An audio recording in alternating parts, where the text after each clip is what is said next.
Okay, students, we will start the third part, and in the third part, the last paragraph of the poem, and then the English workshop. Okay, now are the teeth of a rake ever going to bite? Now, what is a rake?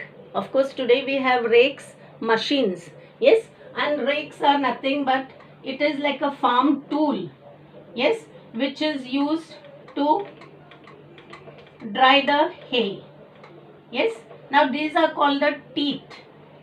They are called the teeth of a rake. Yes. Now can they bite? No.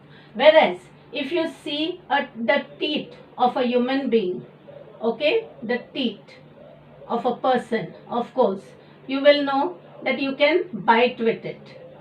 Yes, you can bite. So these are again the teeth. Yes, teeth of a person, the teeth of a rake. Have the hands of a clock, any left or right? Now, clock, okay.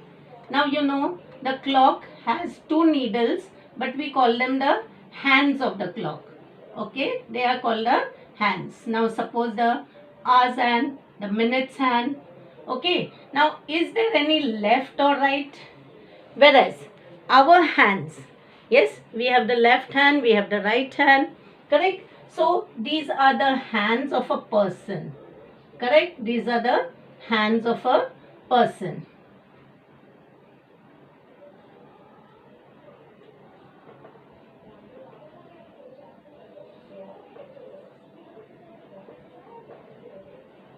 Okay, these are the hands of a person, whereas these are the hands of a clock. Now, can the garden plot be deep and dark? Now, garden plot means nothing but a plot. A garden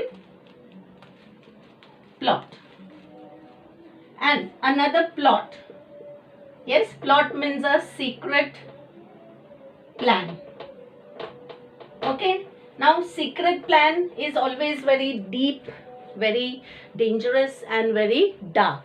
Dark means sometimes there is a lot of suspense. And what is the sound of a birch's bark? Now, birch is another tree. It's a type of a tree. Okay.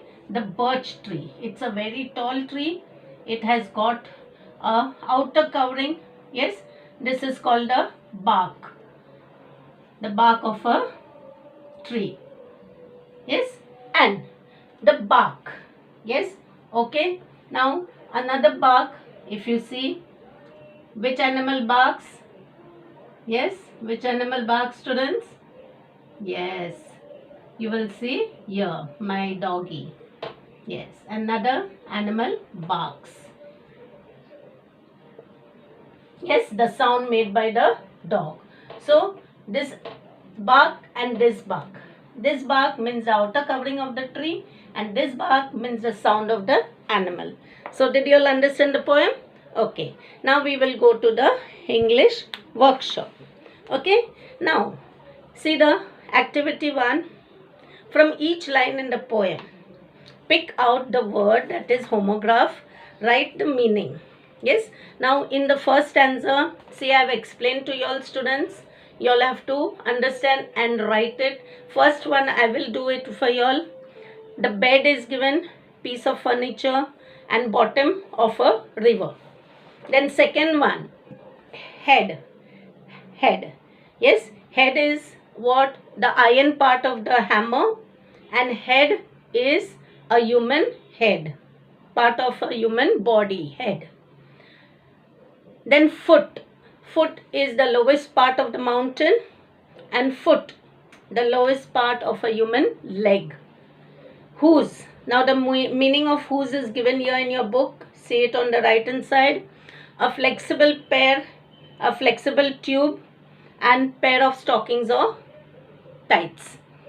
Now needle eye. Eye. So eye in the second paragraph. Eye is the hole in the needle, and eye means also a human eye which can see. Then wing. Wing, the bird's organ, the bird's wings which help it to fly, and wing, the division or the parts in a building. Okay, the different divisions in a building. Then third line of the second paragraph, ribs. Ribs means the wires of an umbrella, and ribs means the cage of human body, the ribs, the bones in a human body. Then trunk, fourth line, trunk.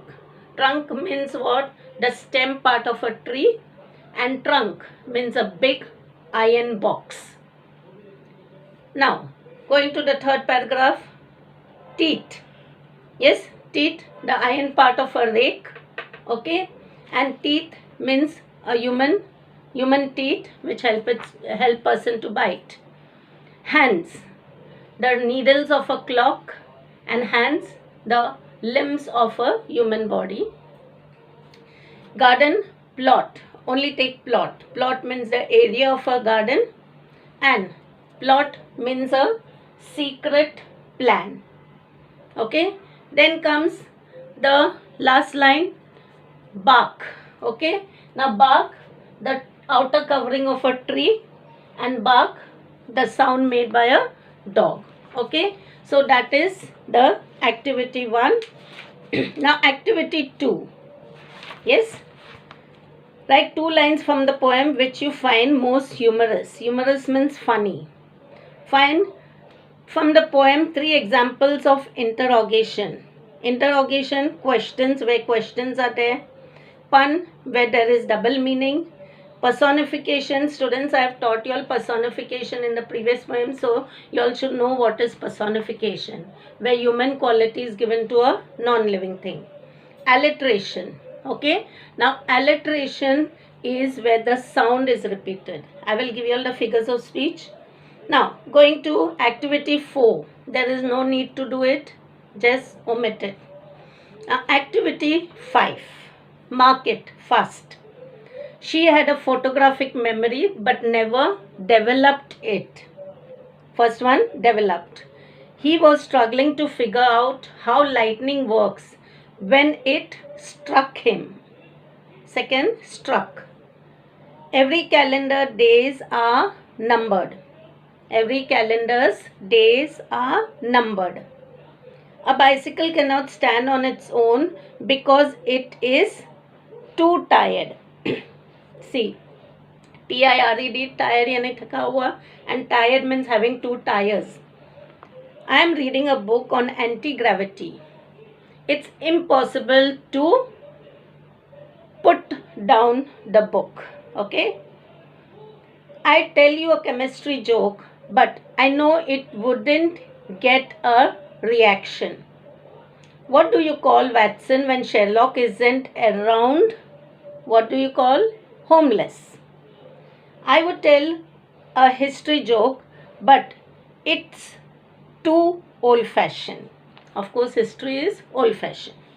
Now, students, take pencil in your hand. Go to the figures of speech. We will mark the figures of speech. Most are personification, alliteration, pun. Have you ever seen a sheet on a river bed? Okay, so sheet on a river bed. So, or a single hair from a hammer's head, alliteration.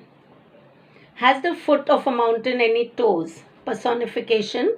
Mountain has got the human quality of having toes. And is there a pair of garden hooves? Nothing there. Does the needle ever wink its eye? Again, personification. Needle is given human quality of having an eye. Why doesn't the wing of a building fly? Okay. Can you tickle the ribs of a parasol? Again, personification. Or open the trunk of a tree at all? Alliteration. Are the teeth of a rake ever going to bite? Personification. Have the hands of a clock any left or right? So here it is alliteration also and antithesis. What means antithesis? Left, right, opposite words.